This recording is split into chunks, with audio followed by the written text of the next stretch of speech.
In the year 1971, an independent and sovereign Bangladesh emerged in the world map. The people of Bangladesh had to make supreme sacrifices for the sake of independence.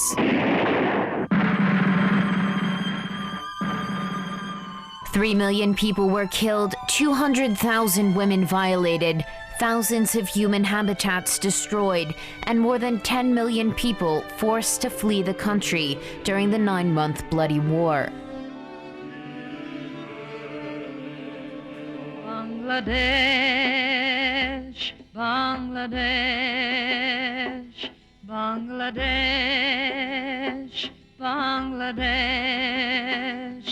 When the sun sinks in the west, die a million people of the Bangladesh. এই প্রদর্শনীতে তোমরা যে মাথার খুলিগুলো দেখতে পাচ্ছ, হাড়গোড়গুলো দেখতে পাচ্ছ, এগুলো আমাদেরই মতো বাঙালি।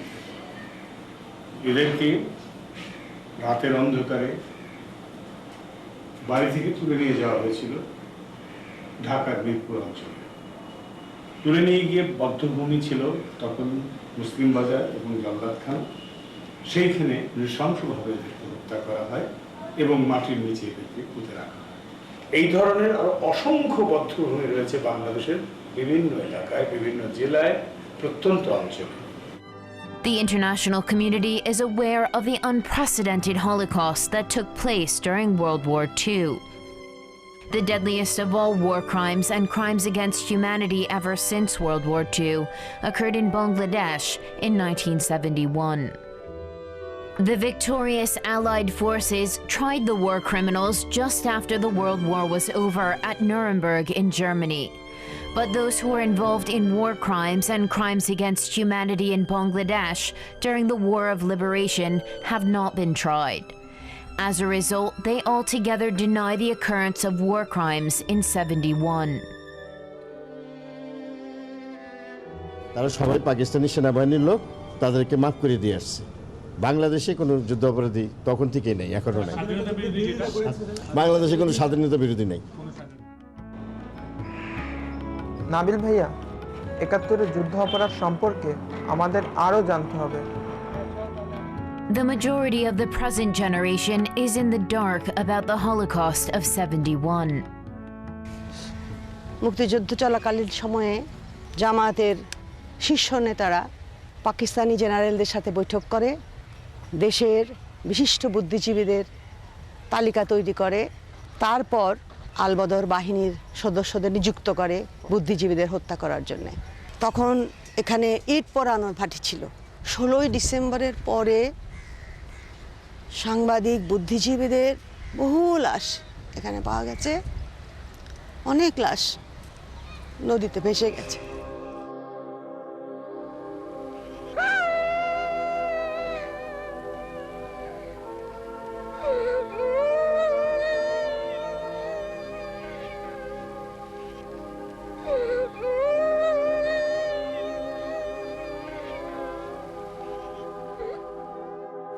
মুক্তিযুদ্ধে নারী নির্যাতন সম্পর্কে আমরা আপনার কাছে জানতে চাচ্ছি, আপনি আমাদের কিছু বলবেন?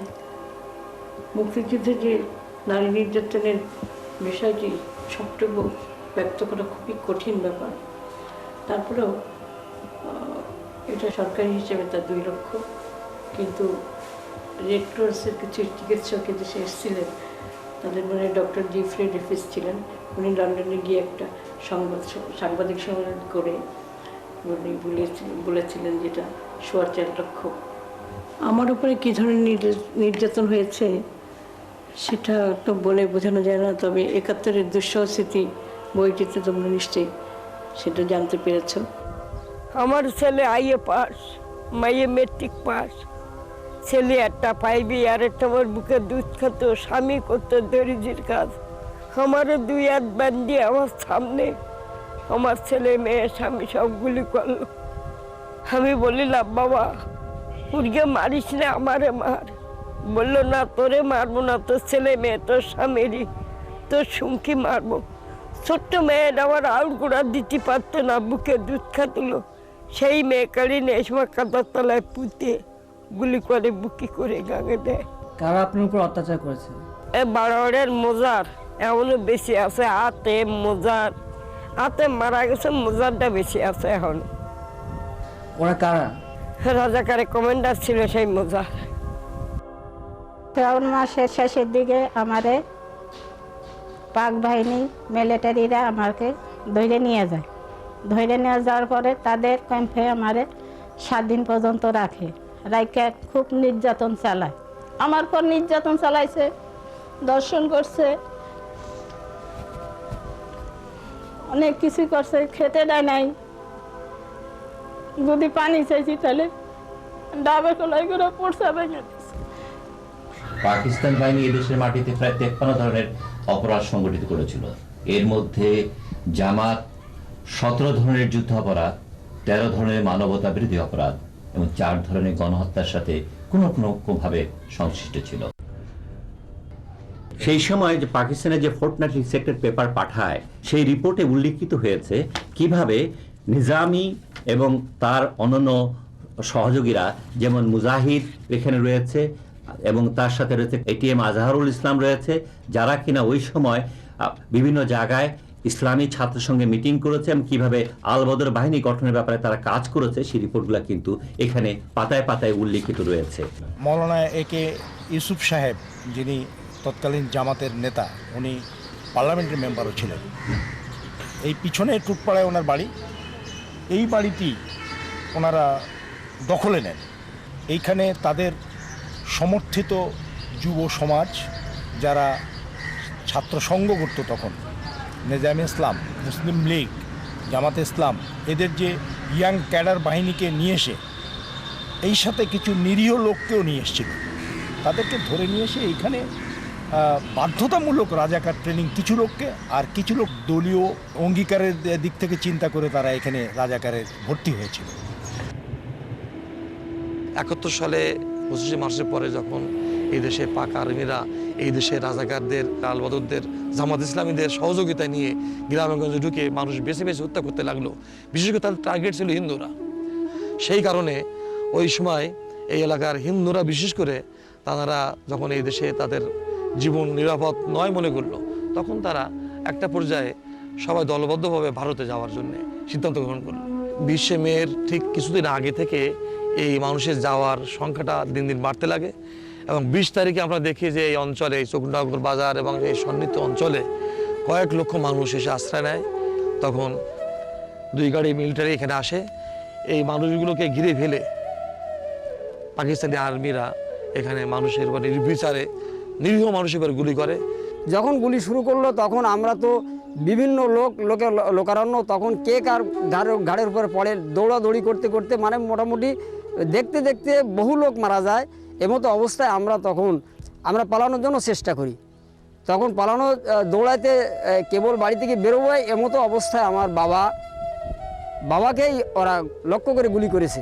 সঙ্গে সঙ্গে আমার বাবা আমার পাশেই হয়ে মারা যায়। যারা গাছে উঠেছিল, মানুষ প্রাণের ভয়ে তারা গাছের তলায় যে গাছের পাখির মতো গুলি করে মানুষদেরকে তারা হত্যা করে।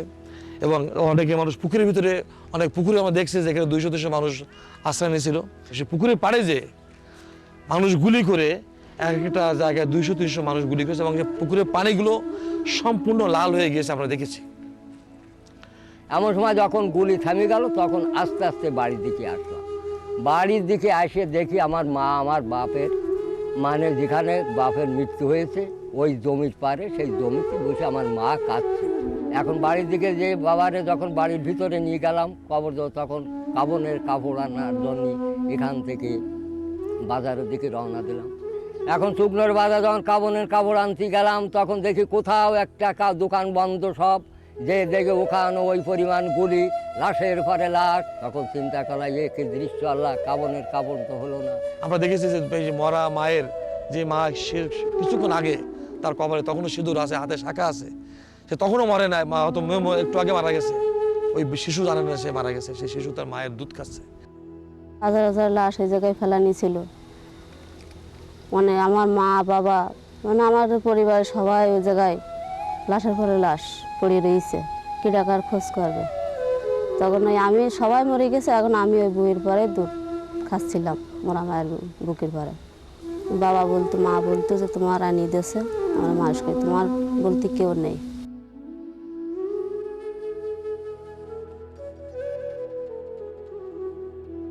এই সেই ধুলাউড়ি, এখানে 1971 সালের 27 নভেম্বর এখানে যুদ্ধ হয় এবং যুদ্ধে আমার 11 জন মুক্তিযোদ্ধা, এদেরকে পাক বাহিনী এবং দেশীয় রাজাকার গড়ে জবাই করা ছুরি দিয়ে জবাই করে, আমাকেও গড়ে জবাই করা ছুরি দিয়ে জবাই করে।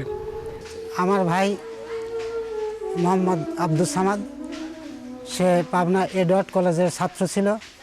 1971 সালের 27 নভেম্বর সেদিন, তখন তাকে নারিয়াগঞ্জ থেকে রাজাকাররা ধরে। রাজাকারের এখানে লিডার ছিল ইসাক, তারপরে ওয়াজেদ, মাইদুল, আরও অনেকে। এবং এই রাজাকারদের সংগঠন বা নেতৃত্ব বর্তমান মতিউর রহমান নিজামী, মতি রাজাকার বলে তাকে ডাকতো, উনিও ছিলেন নেতৃত্বে। তো তাকে ধরে নেয়, ধরে সাঁথিয়া থানার সামনে একটা বেল গাছ ছিল, সেই গাছের ঝুলায় নির্মমভাবে হত্যা করে, তার চোখটা উঠায় দেয়, লিঙ্গ কর্তন করে, মুখের মধ্যে ভরে দেয়, এইভাবে তাকে নির্মমভাবে হত্যা করে। The mortal remains of 11 people killed in the War of Liberation were exhumed from a mass burial ground at the village of Koromja under Santhia Police Station of Pabna on 7th December 2000. They were killed by the Pakistani Occupation Army and their local collaborators. তো 71-এর সেই দিনে আপনি তো এখানে ছিলেন, কতটুকু শেষে আপনার তো মনে আছে যে কাদেরকে এখানে মারছিল? এখানে মার্জিন গাড়ের নাগা ঠাকুর বিজু মুরালি মার, এখানে ষষ্ঠী নিতাই, শান্তি, কার্তিক।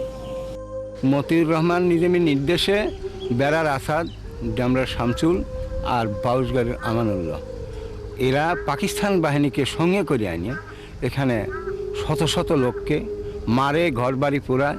তার মধ্যে এখানেই আমাদের প্রায় 800 লোক দুটি মানে ড্রেনের মধ্যে পুঁতে রাখি। What did they say, those who were alleged to be involved in war crimes? একটি থানায়, একটি ইউনিয়নে জামাত ইসলামী ভোট পেয়েছিল 113টা। সেই থানায় রাজাকার হয়েছিল 1,500-এর অধিক মানুষ। তাহলে এই 1,500 লোক কোথা থেকে আসলো? আমি 71-এর সময় ওই নিজামী আমাদের বাড়িতেও থাকতো, আমার আব্বার সঙ্গে তার একটা সম্পর্ক ছিল, একই গ্রামের লোকজন। সে এসে বুঝাইতো যে এই রাজা করে গেলে এটা ভালো হবে, একটা চাকরি হবে, তোমাদের সুযোগ সুবিধা পাবা, অনেক কিছুই হবে আর কি। এই প্রলোভন দিয়ে আমাদের রাজা করে ভর্তি করাইছিল। 71 সালে আমি রাজাকার ছিলাম এবং ওই সময় আমি বোয়ালমারি মাদ্রাসার ক্লাস 9-এর ছাত্র ছিলাম। তো আফসার চেয়ারম্যান নিজামী সাহেবের নির্দেশে আমাকে আর্মিদের ট্রাকে উঠায়ে নিয়ে কাশীনাথপুর ক্যাম্পে জমা দেয়। সেখানে 1 মাসের ট্রেনিং হয়। এরপর ওই সন্ধ্যা গ্রামে নিয়ে যায়, সেখানে ওই নাইটে ব্রিজ পাহারা দেওয়া হতো। তারপরে পাবনা ডিগ্রি কলেজে ট্রেনিং দেওয়ার জন্য নিয়ে যায়। এর মধ্যে দেশ স্বাধীন হয়ে গেছে। তারপরে আসে ওই নিজাম বাড়ির কাছে সারেন্ডার করার পর বাড়ি গেছি। বাড়ি যাওয়ার পর কিছুদিন পর প্রশাসনের লোক আমাকে অ্যারেস্ট করে কোলাবরেটর আইনে অ্যারেস্ট করে চালান দিলে আমি 11 মাস পাবনা জেল কারাগারে আবদ্ধ ছিলাম। নিজামী সাহেব যে যুদ্ধ অপরাধী, এটার অনেক প্রমাণই আমার কাছে সংগ্রহ আছে। তার মধ্যে অন্যতম একটা প্রমাণ হলো যে আমি তখন ইসলামী ছাত্রসংঘ করতাম, মৌলভীবাজারে তখন থাকতাম। তো আমাকে মৌলভীবাজার জেলা ছাত্রসংঘের সভাপতি, উনি নাম হইল সিরাজুল ইসলাম মতলিব, এখন জামাতের কেন্দ্রীয় সংগঠনের সাথে উনি জড়িত। উনি যে সিরাজুল ইসলাম মতলিব আমার কাছে যে চিঠি লিখছিলেন, এই চিঠিটা আমি তোমাদেরকে দেখাচ্ছি। প্রিয় মেজবা ভাই, আসসালামু আলাইকুম। আগামী 10ই আগস্ট পূর্ব পাকিস্তান ইসলামী ছাত্রসংঘের সিদ্ধান্ত অনুযায়ী ছাত্রসংঘের সকল নেতাকর্মীকে আলবদর বাহিনীতে যোগদানের জন্য সিদ্ধান্ত দেওয়া হইয়াছে। 10ই আগস্ট আপনি পাকিস্তান সেনাবাহিনীর মৌলভীবাজার কমান্ডের অফিসে সকাল 10টার মধ্যে মেজর ফখরুল ইসলামের সাথে সাক্ষাৎ করিয়া যোগদানপত্র গ্রহণ করিবেন। ভারতের দালালদের বিরুদ্ধে আল্লাহর পথের সৈনিকদের জেহাদের অবতীর্ণ হইতে হবে। নিজামী ভাই বিশেষ করিয়া আপনার কথা আমাকে বলিয়া দিয়াছেন, কেননা আপনি যোগ দিলে মৌলভীবাজারের সকল নেতাকর্মী উৎসাহিত হবে। যারা বদর বাহিনীতে যোগ দিবে না তারা ছাত্রসংঘের কর্মী হিসাবে বিবেচিত হইবে না। তো আমরা যদি সাধারণ রাজাকার হিসেবে 11 মাস জেল খাটতে হয়, তাহলে যার নির্দেশে আমরা এই কাজটি করলাম, তাহলে তারা কেন ছাড়া পাবে? আমার শ্বাসনালী কেটে গেছে, আমি কথা বলতে পারি না, কথা অস্পষ্ট হয়। এর জন্য মতের আমার নিজামী এবং সত্তর রাজাকার দায়ী। আমি এদের বিচার চাই, আমি এদের ফাঁসি চাই।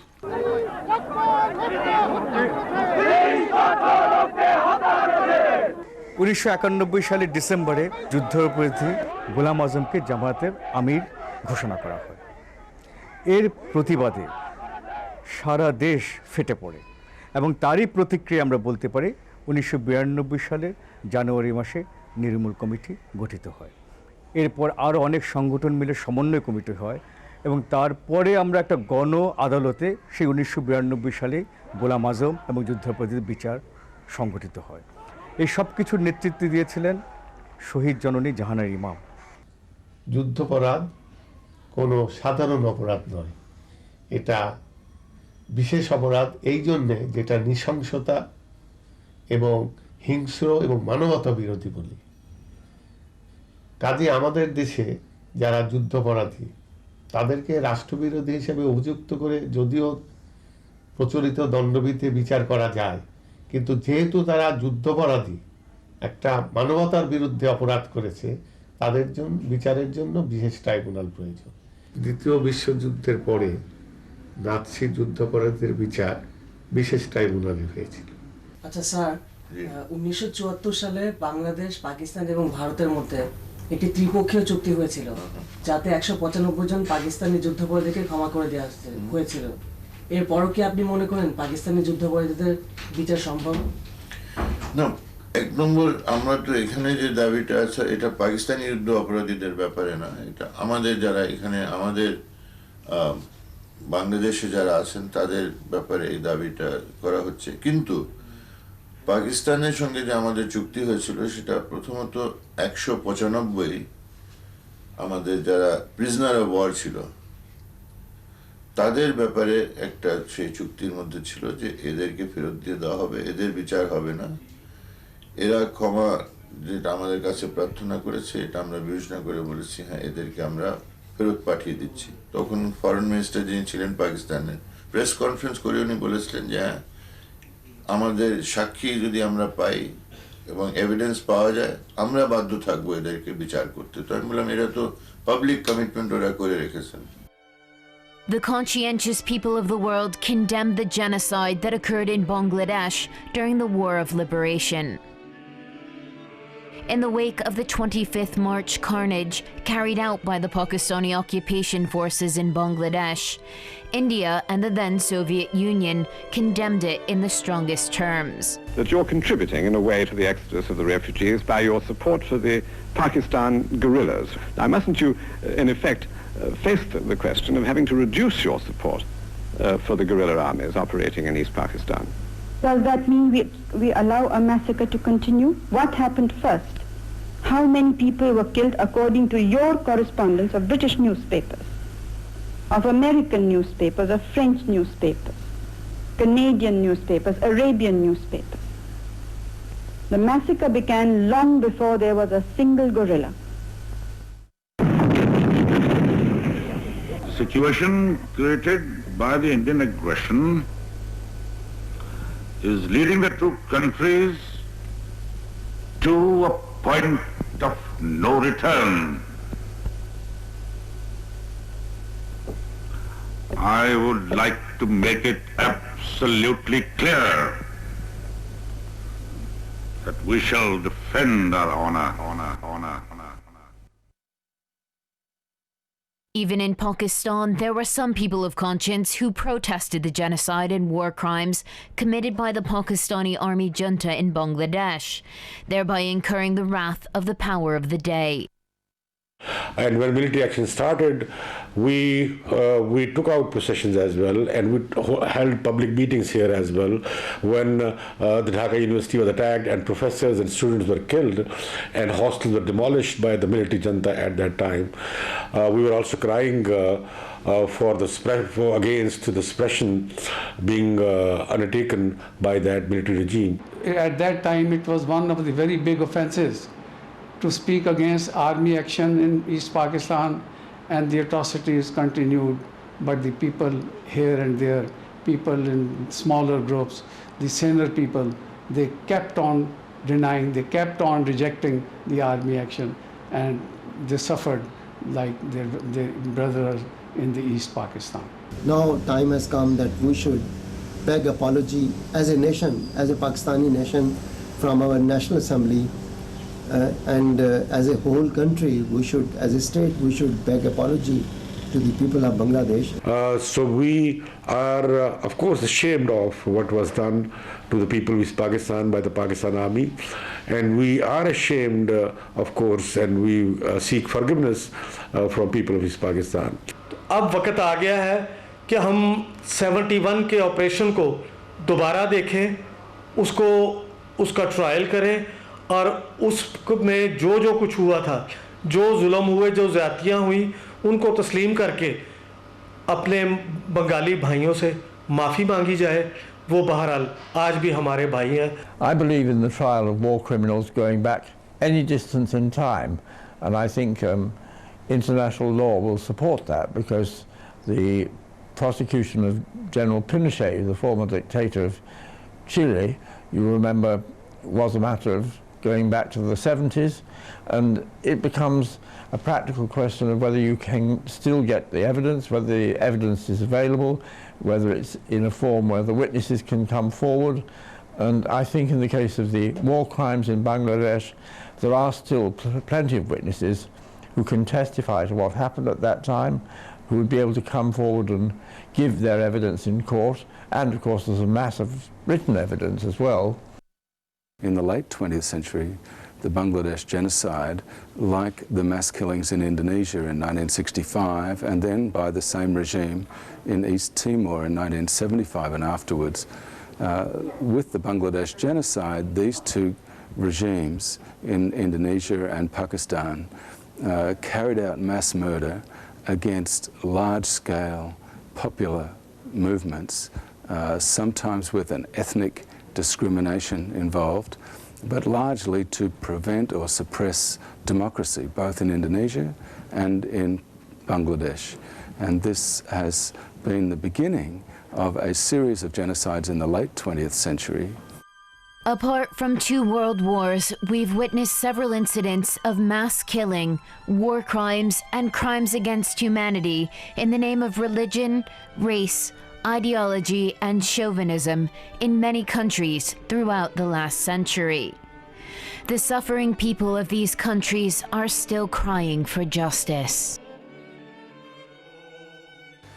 আমরা একটা বোধকে এই রাষ্ট্রের ভেতরে শক্তিশালী করতে চাচ্ছি, এবং এই বোধটা হচ্ছে সভ্যতার বোধ। যদি এই বিচার না করা যায়, বাংলাদেশের সভ্যতার বোধ থাকবে না। যদি এই বিচার না করা যায়, বাংলাদেশ সভ্য রাষ্ট্র হবে না। আপনারা এখন কি চান? যুদ্ধাপরাধীদের বিচারের পাশাপাশি যুদ্ধাপরাধীদের দল জামাতের রাজনীতিকেও নিষিদ্ধ করা উচিত। 1971 সালের দৈনিক সংগ্রাম তোমরা হয়তো দেখেছো।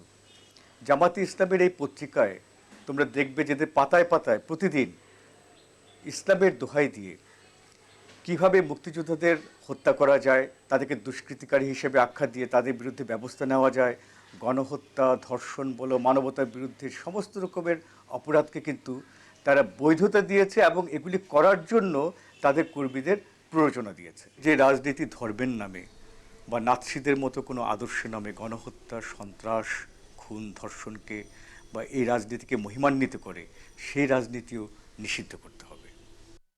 There are some links between the Bangladesh genocide of 1971 and the very virulent genocidal activities of Al-Qaeda today, and one of those is the fact that Al-Qaeda looks back at the genocide in Bangladesh and sees it as a significant development because they have benefited from protection by the Pakistani government and its inter-services agency, which has protected the Taliban group in Afghanistan and Pakistan, and also allowed Al-Qaeda to operate in Afghanistan at the hands of the Taliban, and also with some Pakistani ISI support.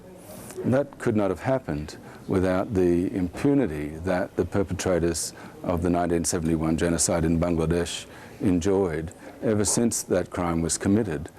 The perpetrators have remained in power in Pakistan and in a series of military dictatorships, which has enabled them to continue their activities, including working with or protecting the Jamaat-e-Islami party and associated fundamentalist Islamist groups, which are connected to the Taliban and Al-Qaeda. খালা এ ব্যাপারে আপনি আমাদের কি করতে বলেন? আমাদের তো করার অনেক কিছুই আছে এবং আমরা তরুণ প্রজন্মের কাছে আমরা খুবই প্রত্যাশা করছি যে এই আন্দোলন খুব দীর্ঘ হবে এবং এই দীর্ঘ আন্দোলন আরো শক্তিধর করার জন্য বাঙালির অস্তিত্বকে রক্ষা করার জন্য আমাদেরকে সকলকে রাজপথে থাকতে হবে। আমি একজন শহীদের সন্তান হিসেবে এই রাজাকার আলবদরদের এবং সকল যুদ্ধাপরাধীদের বিচার চাই। শহীদুল্লাহ কায়সারের সন্তান হিসেবে নয়, একজন সচেতন বাংলাদেশী হিসেবে, একজন সচেতন বাঙালি হিসেবে এই যুদ্ধ অপরাধের বিচার দরকার। সরকার প্রধান, সেনা প্রধান, ইলেকশন কমিশনার সবাই বলছে যুদ্ধ অপরাধীদের বিচার করা প্রয়োজন, কিন্তু এই পর্যন্ত তাদের কোনো কার্যক্রম দেখা যায়নি। যে আজকে এখানে সমবেত হওয়ার উদ্দেশ্য যুদ্ধাপরাধীদের বিচারের যে দাবি এতদিন ধরে উত্থাপিত হয়ে আসছে, আজও উত্থাপিত হলো, তাকে আরও জোরদার করা এবং সরকারকে বাধ্য করা যে যুদ্ধাপরাধীদের বিচার অবিলম্বে একটা ট্রাইব্যুনাল, বিশেষ ট্রাইব্যুনাল স্থাপন করে শুরু করতেই হবে। A long period has elapsed since the 1971 War of Liberation. The victims of the Holocaust and the peace-loving people of Bangladesh are still counting moments, waiting for the trial of the war criminals. They are also participating in agitation programs to this end. If this world were to be freed from the curses and bruises of wars and a sense of civilization preserved, those accused of genocide, war crimes, and crimes against humanity would have to be brought to book.